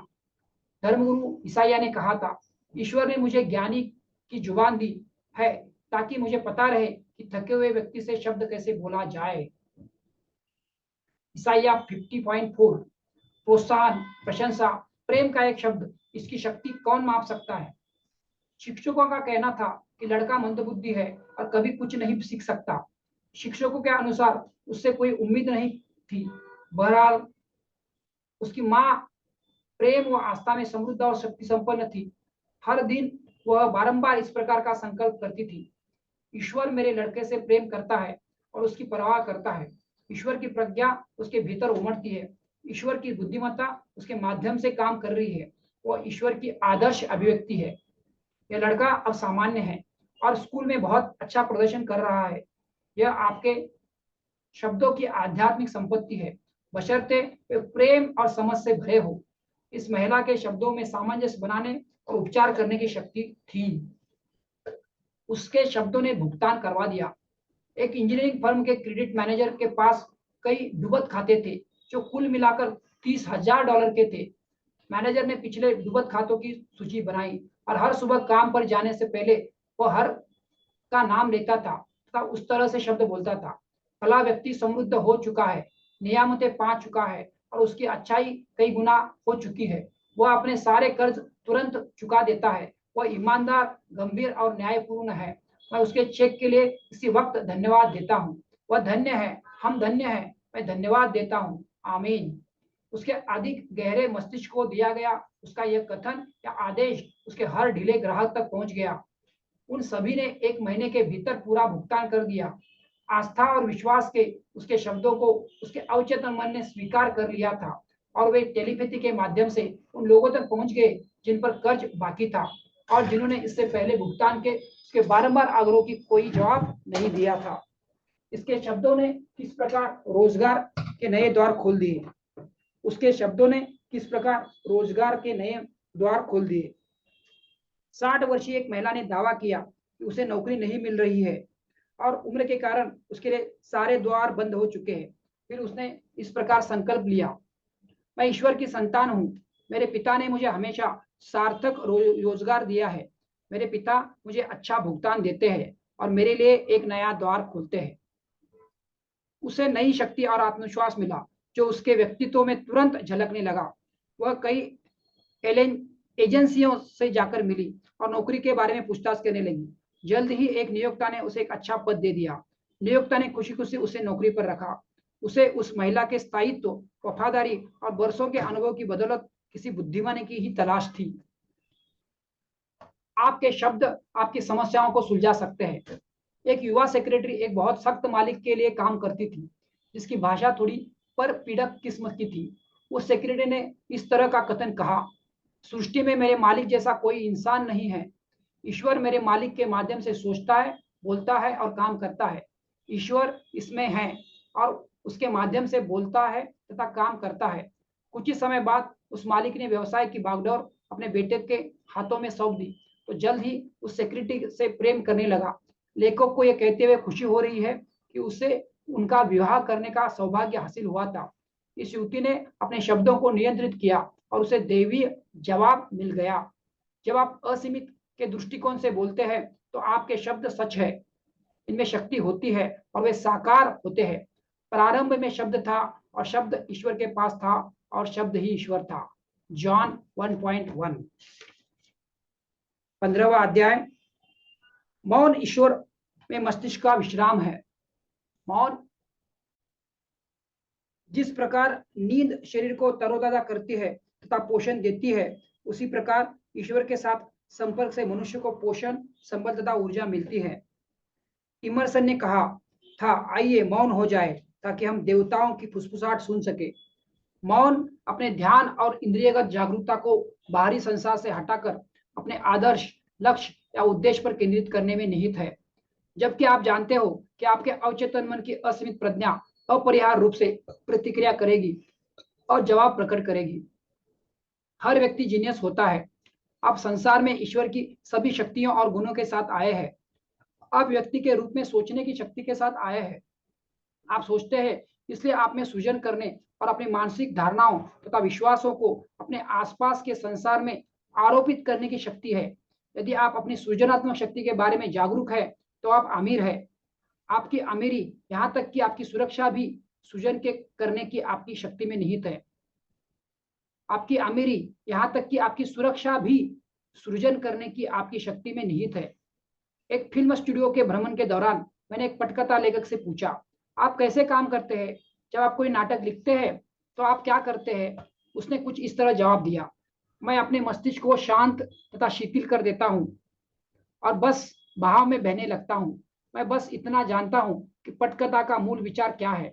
मैं इस विचार के बारे में सोचता हूँ और उसका आनंद लेता हूँ। फिर रात को सोने से पहले अपने मौन में मैं पुस्तक पर ध्यान केंद्रित करता हूँ। उस वक्त मुझे पूरा विश्वास होता है कि विषय वस्तु, पात्र और विचार मुझे दिए जाएंगे। सुबह जब मैं उठता हूँ तो मेरे पास पूरी पटकथा होती है और मैं बैठकर उसे लिख लेता हूँ। अब वो पटकथा लेखक के मस्तिष्क में सिवा कहाँ उत्पन्न हुई। जिन विचारों पर उसने रात के मौन में मनन किया, उसकी छाप उसके अवचेतन मन पर छूट गई और फिर उसने स्वतः ही पुस्तक के लिए आवश्यक सभी सृजनात्मक विचारों के साथ प्रतिक्रिया की। आप अपने मस्तिष्क में जीते हैं, वहीं पर आप अमीर या गरीब, भिखारी या चोर बनते हैं। जब आप जीवन में मनचाही चीजों का सृजन में अपने विचारों की शक्ति के बारे में जान जाते हैं तो आपके पास बहुत मूल्यवान मोती होता है। आपके भीतर की दौलत और शक्तियां कभी खाली नहीं हो सकती। आपकी मानसिक दौलत की कोई सीमा नहीं है, सिवाय उन सीमाओं के जिन्हें आप खुद ही थोपते हैं। उसने मौन से किस प्रकार दौलत पाई? रॉबर्ट लुइस स्टीवेंसन ने मौन का नियमित और सुनियमित अभ्यास किया। उन्हें सोने से पहले रात के मौन में अपने अवचेतन मन को स्पष्ट निर्देश देने की आदत थी। जब उनका ध्यान आसपास के इंद्रिय जगत से हटकर अवचेतन मन की शक्ति तथा बुद्धिमत्ता की ओर मुड़ जाता था, तो वे अपने अधिक गहरे मन से आग्रह करते थे कि उनके सोते वक्त वह कहानियां गढ़ ले। उदाहरण के लिए, अगर स्टीवेंसन की आर्थिक स्थिति खस्ता होती थी तो अपने अवचेतन मन को वे कुछ इस तरह आदेश देते थे, मुझे एक अच्छा रोमांचक उपन्यास दे जो बिक सके और मुनाफा दे, उसका अवचेतन मन बेहतरीन प्रतिक्रिया करता था। स्टीवेंसन ने कहा, यह सूक्ष्म भरे भूरे पदार्थ, उसके अवचेतन मन की बुद्धिमत्ता और शक्तियां मुझे किसी धारावाहिक की तरह किश्तों में कहानियां बता सकते थे, और कहानी के एक रचनाकार यानी मुझे इस बात से अनजान रख सकते थे कि कहानी किस ओर बढ़ रही है। उन्होंने यह भी कहा, मैं जागते वक्त तो जो काम करती हूँ वह भी जरूरी नहीं है कि मेरा हो। सारे प्रमाण बताते हैं कि इसके अस्तित्व में भी बुरे पदार्थ का हाथ है। उनकी मौन अवधि ने उन्हें लोकप्रिय बना दिया। द प्रोफेट के लेखक खलील जिब्रान न सिर्फ रात के मौन में सोचते थे, बल्कि अपने भीतर के ईश्वरीय स्वरूप से संपर्क भी करते थे। वे सभी के प्रति प्रेम, शांति, खुशी और सद्भाव संप्रेषित करते थे। इसके अलावा वे रोजाना आंतरिक दीप्ति, प्रकाश, प्रेम, सत्य और सौंदर्य पर भी मनन करते थे। उन्होंने मानव जाति को ईश्वर के साथ मौन साधना की दौलत धरोहर में दी है। जिब्रान प्राय एक सुंदर और अच्छे ईश्वर की ओर उन्मुख होते थे। उन्होंने लिखा था, मैं मौन को खोजता हूं और मौन में खोजे हुए खजानों को भरोसे के साथ लुटा सकता हूं। उन्होंने भीतर स्थित जीवंत जल के अनंत सोते से बुद्धिमत्ता, सत्य और सौंदर्य बाहर निकाला। रात की खामोशी और असीम के तादात्म्य में से सर्वोच्च सत्ता से प्रेरित हुए।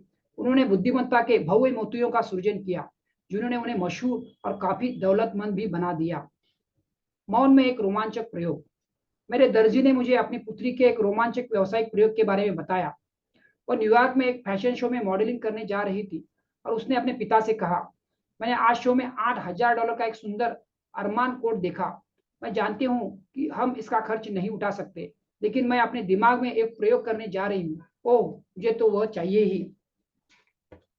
उसके पिता ने उसे यह कल्पना करने को कहा कि वो कोट पहन रही है, उसके सुंदर फर को महसूस कर रही है और उसके स्पर्श को महसूस कर रही है। उसने मन ही मन काल्पनिक कोट पहनने का अभ्यास किया। उसने उसे प्यार से बार बार सहेजा और छुआ, जैसा कोई बच्ची अपनी गुड़िया के साथ करती है। वो यह सब करती रही और अंततः उसे इन सब का रोमांच महसूस हुआ। हर रात की खामोशी में वो काल्पनिक कोट पहनकर सोने लगी और उसकी मालकिन बनने पर खुशी महसूस करती थी। 1 महीना गुजर गया और कुछ भी नहीं हुआ। वह डगमगाने ही वाली थी, लेकिन उसने खुद को याद दिलाया कि निरंतरता से ही फल मिलता है और जो अंत तक लगन रखता है वही कायम रहता है। मैथ्यू 10:22। उसके मानसिक नाटक का परिणाम यह हुआ कि अंततः एक रविवार की सुबह मेरे प्रवचन के बाद एक आदमी ने उसके पैर के अंगूठे पर गलती से पैर रख दिया। आदमी ने सच्चे दिल से क्षमा मांगी, उसे पूछा कि वह कहाँ रहती है और उसे कार से घर छोड़ने का प्रस्ताव रखा। उस युवती ने खुशी खुशी प्रस्ताव स्वीकार कर लिया। थोड़े समय की जान पहचान के बाद उस आदमी ने विवाह का प्रस्ताव रखा। उसे हीरे की एक सुंदर अंगूठी दी और कहा, मैंने एक बहुत सुंदर कोट देखा था, उसे पहनने पर तुम बहुत जमोगी। वह यही कोट था जिसने 1 महीने पहले उस युवती का मन मोह लिया था। सेल्समैन ने कहा कि कई अमीर औरतों ने वह कोट देखा था और उन्हें वो बहुत पसंद भी आया था, लेकिन न जाने क्यों उन्होंने हमेशा दूसरा कोट खरीदा था। किस प्रकार एक माँ ने अपनी भावनाओं को रिचार्ज किया। एक महिला ने मुझे शिकायत की कि उसके बच्चे उसे पागल बना रहे थे। मैंने उसे सुझाव दिया कि हर सुबह वो 15 मिनट अलग रखे और जोर जोर से 91 और 23वें साल को पढ़े, फिर अपनी आंखें बंद करके खुद को अपने माहौल से अलग कर दे। उसे ईश्वर के असीम प्रेम, अपार बुद्धिमत्ता, परम शक्ति और पूर्ण सद्भाव के बारे में सोचना था। उसे यह महसूस करना था कि प्रेम, शांति, खुशहाली तथा आनंद का माहौल उसे और उसके बच्चों को सराबोर कर रहा है। साथ ही उसे यह दावा करना था कि ईश्वर का प्रेम और शांति उसके दिलो दिमाग में भरी हुई है और बच्चों की शांति, सौंदर्य, बुद्धिमत्ता व समझ में वृद्धि हो रही है। उसने ईश्वर की शक्ति और बुद्धिमत्ता से अपने मानसिक व आध्यात्मिक बैटरियों को रिचार्ज कर लिया, जिससे उसके समूचे जीवन का कायाकल्प हो गया। बच्चों के प्रति उसका प्रेम दिन दुनी रात चौगुनी गति से बढ़ा। मौन से उसे शांति की दौलत भी मिली। इस प्रकार एक पायलट मौन का अभ्यास करता है। जब मैं पूर्वी देशों की यात्रा कर रहा था तो मेरा हवाई जहाज एक तूफान में फंस गया। बिजली की चमक और बादल की गरज के बीच पायलट ने मुझे बताया कि जब भी वह किसी तूफान में फंस जाता है तो वह मन ही मन 23 इस्लाम दोहराता है और साथ ही यह भी जोड़ देता है कि ईश्वर का प्रेम इस जहाज को समेटे हुए है और मैं इस दैविक योजना के तहत नीचे उतारता हूँ। मैंने गौर किया कि पहली पहल तो यात्री दहशत में थे, लेकिन अचानक वे बहुत शांत हो गए। हमारे पायलट ने हांगकांग में सटीक तरीके से विमान उतारा और किसी को भी कोई चोट नहीं पहुंची। उसने दहशत में आने से इनकार कर दिया था और इस तरह सभी के लिए प्रेम और सुरक्षा की आरोग्यदायक धाराओं को प्रवाहित किया था। उसने मौन से अपनी समस्याएं सुलझाई। एक आदमी ने कटु स्वर में मुझसे शिकायत की कि यूनियन कार्ड न होने के कारण उसे नौकरी नहीं मिल पा रही थी। यही नहीं, उसके पास यूनियन में शामिल होने के पैसे भी नहीं बचे थे। वो अपने बेटे को कॉलेज भेजना और एक नया मकान खरीदना चाहता था, लेकिन उसने कहा, हर कदम पर मुझे निराशा मिल रही है। मैंने उससे कहा कि उसे अपने भीतर की सच्ची आवाज को सुनना चाहिए। वो चीजों को नकारात्मक पहलू को देख रहा था, लेकिन आस्था ईश्वर के शाश्वत सत्यों को सुनने से उपजती है। रात को वो स्थिर हो गया जाता था, अपने ध्यान को स्थिर कर लेता था और वो संकल्प करता था, असीम प्रज्ञा मेरे लिए अभिव्यक्ति का द्वार खोलती है, जहां मैं दैविक रूप से खुशहाल और समृद्ध हो रहा हूँ। ईश्वर रास्ता बना रहा है कि मेरा लड़का कॉलेज जाए। ईश्वर की दौलत प्रचुरता के सैलाब में मेरी ओर प्रवाहित हो रही है। कुछ दिन गुजरने के बाद उसकी मुलाकात एक पूर्व नियोक्ता से हुई, जिसने तत्काल बहुत ऊंची तनख्वाह पर उसे नौकरी दे दी। यही नहीं, उसने उस आदमी और उसकी पत्नी के रहने के लिए कारखाने के पास अपना खुद का कॉटेज भी दे दिया। तनख्वाह बढ़ने के कारण वो अपने बेटे को कॉलेज भेजने के में कामयाब हो गया। जवाब उसके भीतर की गहराइयों से निकला, जब उसने रात की खामोशी में चुपचाप ईश्वर के प्रेम और दयालुता पर मनन किया। रोमांचक परिणाम कैसे पाए? अपनी इंद्रियों के द्वार बंद कर ले, ताकि आप सांसारिक अनुभूतियों से विचलित न हो। उसके बाद मौन की अवस्था में अपने भीतर निवास करने वाली ईश्वरीय उपस्थिति के बारे में सोचे। आपको आनंदित, ग्रहणशील तथा आशावादी नजरिए से उसकी ओर जाना चाहिए और यह पूरा विश्वास रखना चाहिए कि जब आप पुकारते हैं तो असीमित प्रज्ञा जवाब अवश्य देती है। जब आप पानी के लिए किसी तालाब या झरने के पास जाते हैं तो आप पानी के लिए बाल्टी या कोई दूसरा बर्तन ले जाते हैं। इसी तरह जब आप असीम के साथ तादात्म्य में होते हैं तो आपका ग्रहणशील मस्तिष्क बर्तन असीम उपचारक उपस्थिति और ईश्वर के सभी उपहारों से भर जाएगा। आप समय समय पर अपने मस्तिष्क को दोबारा आदेश देकर उसी क्षण मौन में दाखिल होना शुरू कर सकते हैं, जहां आप अपने ध्यान को इंद्रियों से महसूस होने वाली बातों से हटा लेते हैं और भीतर निवास करने वाले ईश्वर के साथ संपर्क करते हैं तथा ईश्वर के प्रेम से अपनी आत्मा को भर लेते हैं। बेहतरीन जीवन कैसे जिए? एक युवा डॉक्टर ने मुझे बताया कि रोग निदान विद्या का अध्ययन करते समय उसे कई प्रकार के रोग आ गए जिनका उसने अध्ययन किया था। उसे एहसास हुआ कि वह लगातार रुग्ण चित्र देखता रहता और उसके दिमाग में उन रोगों को उत्पन्न कर दिया जिनसे वह डर रहा था।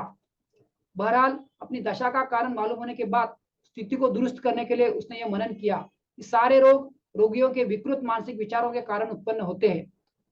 वह सद्भाव, स्वास्थ्य और शांति के आदर्श विचारों पर मनन करने लगा। जब भी उसे नकारात्मक स्थिति नजर आई तो वह पूर्णता, सौंदर्य और आदर्श पर मनन करने लगा। वह सभी रोगियों में ईश्वर की उपस्थिति देखने लगा और इस प्रकार सभी रोगों से अप्रभावित हो गया। आज वह एक बेहतरीन जीवन जीता है। वह गंभीर संक्रमण वाले रोगियों के वार्ड्स में जाता है और सभी प्रकार के रोगियों से मिलता है, लेकिन उसे कोई रोग नहीं होता। वैज्ञानिक और मौन।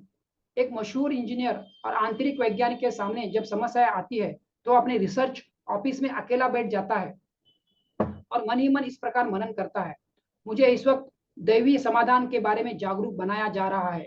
ईश्वर जवाब जानता है और मैं तथा मेरे पिता एक है। ईश्वर इसी पल मेरे सामने यह उजागर करता है। वह कहता है, उसे हमेशा जवाब मिल जाता है। कई बार तो उसके दिमाग में सहज बोध की एक कौंध में या अक्सर उसके दिमाग में एक ग्राफ के रूप में जो सटीक जवाब होता है। वह अपनी तकनीक को मौन समाधान कहना पसंद करता है। कुछ क्यों नहीं हुआ? एक महिला ने मुझे बताया कि वो हर दिन आधे घंटे तक मौन में बैठती है, लेकिन उसके बावजूद उसे कोई परिणाम नहीं मिला। मुझे पता चला कि उसकी विधि यह थी, वह संगीत बजाती थी, धूप जलाती थी और पवित्र मूर्तियों पर ध्यान केंद्रित करती थी। वह कुछ मुद्राओं में भी बैठती थी, मोमबत्तियां जलाती थी। उसने अपने घर के में पूजागर बनाए और प्रार्थना करते समय पूर्व दिशा की ओर मुंह करके बैठी। वास्तव में वह जीवन की परिधि और बाहरी चीजों में ही पूरी तरह संलग्न थी। उसका पूरा जीवन उथल पुथल से भरा था। वो विभिन्न मानसिक असामान्यताओं से बीमार, कुंठित, अकेली, बोर और परेशान थी। उसका मन मूर्तियों, मोमबत्तियों, धर्म, कर्मकांड, धूप, संगीत और मुद्राओं पर केंद्रित था, जो सभी एक प्रकार की स्व सम्मोहक निद्रा का परिणाम देती थी। वो पूरी तरह से अपनी 5 इंद्रियों से भरी हुई थी और दैविक उपस्थिति से जरा भी संपर्क नहीं कर रही थी। उसकी बहन गैर धार्मिक थी और उसे लगातार झिड़कती रहती थी। तुम हर दिन प्रार्थना करती हो, लेकिन इसमें तुम्हें क्या फायदा होता है? मेरी ओर देखो, मैं मौन में एक पल भी नहीं बैठती हूँ और ईश्वर पर भी यकीन नहीं करती हूँ, लेकिन मैं शक्ति संपन्न, जीवंत, समृद्ध हूँ। वास्तव में वो महिला मौन में गई ही नहीं थी। वह दृश्यों, ध्वनियों और मूर्तियों में ही उलझी रही। उसने अपनी ऊर्जा और समय बाहरी चीजों में ही बर्बाद कर दिया। मैंने उसे इमर्सन का बुद्धिमत्तापूर्ण मौन समझाया, जिसका वह अभ्यास करने लगी। फलस्वरूप उसकी मानसिक, शारीरिक और आर्थिक स्थिति में जबरदस्त परिवर्तन हुआ। इमर्सन का बुद्धिमत्तापूर्ण मौन। संसार और अपनी इंद्रियों के सारे एहसासों को दूर किया जाए। उसके बाद अपने विचारों या इच्छाओं की वास्तविकता पर मनन करके बुद्धिमत्तापूर्ण मौन का अभ्यास करें। यकीन करें, यह इसी वक्त आपके पास है और आपको यह मिल जाएगा। इसका अर्थ यह है कि आपकी इच्छा, विचार, योजना, उद्देश्य या आविष्कार आपके हाथ या हृदय जितना ही वास्तविक है। मस्तिष्क को एक दूसरे आयाम में इसका रूप, आकार और हुलिया मौजूद है। इस पर अपना ध्यान केंद्रित करें, इस पर खुश हो। जान ले कि असीमित प्रज्ञा जिसने आपको यह विचार दिया है, इसे साकार करने की आदर्श योजना भी प्रदान करेगी। इस नजरिए को कायम रखें और आपको जवाब पाने वाली प्रार्थना की खुशी महसूस होगी। यही इमर्सन का बुद्धिमत्तापूर्ण मौन है। हर दिन समृद्ध लाभों की फसल काटे। हर सुबह जागने पर ईश्वर और उसके प्रेम के बारे में सोचे। प्रबल आशा, रुचि और स्फूर्त ध्यान में से चौकस और जीवंत बन जाए। चुपचाप और धीरे धीरे कहे, मैं आज स्वयं को, अपनी योजनाओं, विचारों और अपने जीवन के सभी मामलों को ईश्वर की पावन सर्वव्यापकता के हवाले करता हूँ। मैं गोपनीय सर्वोच्च स्थान पर रहता हूँ और इसके प्रबल उपस्थिति मुझ पर, मेरे परिवार पर, मेरे व्यवसाय पर और मुझसे संबंधित सारी चीजों पर निगाह रखती है। ईश्वर मेरे साथ चलता है और मुझसे वार्तालाप करता है। मैं जहां जाता हूं, ईश्वर और उसका प्रेम भी मेरे साथ जाता है। ईश्वर मुझे अपने सभी कार्यों में दौलतमंद बनाता है। उसकी दौलत मेरी ओर मुक्तता से, खुशी से, अंतहीन और अनंत रूप से प्रवाहित होती है। मैं हमेशा अपने ओठों पर ईश्वर की प्रशंसा लेकर पृथ्वी पर चलता हूँ। जब आप ऊपर बताई गई विधि से अभ्यास करते हैं, तो आपको अपने जीवन के सभी क्षेत्रों में आश्चर्य लाभों की फसल मिलेगी। वह आंतरिक स्थिरता। तो फिर हमें आंतरिक स्थिरता के लिए मेहनत करनी चाहिए। एक स्थिरता और एक आंतरिक उपचार, वो आदर्श मौन, जहां ओठ और हृदय स्थिर है। अब हम अपने अपूर्ण विचारों और निरर्थक रायों के बारे में नहीं सोचते हैं। मौन में तो ईश्वर अकेला हमसे बात करता है और हम हृदय की एकाग्रता में इंतजार करते हैं कि हमें उसकी इच्छा मालूम चल सके।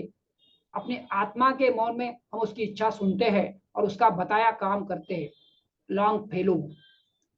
तो यहाँ पे खत्म हो गई है पार्ट 3, समृद्ध बनने की असीम शक्ति का पार्ट 3 खत्म हो गया है। बहुत बहुत धन्यवाद। आपने अपना पार्ट 3 भी खत्म कर लिया है। तो इस किताब को मैंने 3 पार्ट में रिकॉर्ड किया है, पार्ट 1, पार्ट 2, पार्ट 3। तो अगर आपने पार्ट 1 और 2 नहीं सुना है तो सुनिए। बहुत ही अनमोल विचार है। आपके जीवन को बदलने के लिए, आपके जीवन को समृद्ध बनने के लिए बहुत ही शक्तिशाली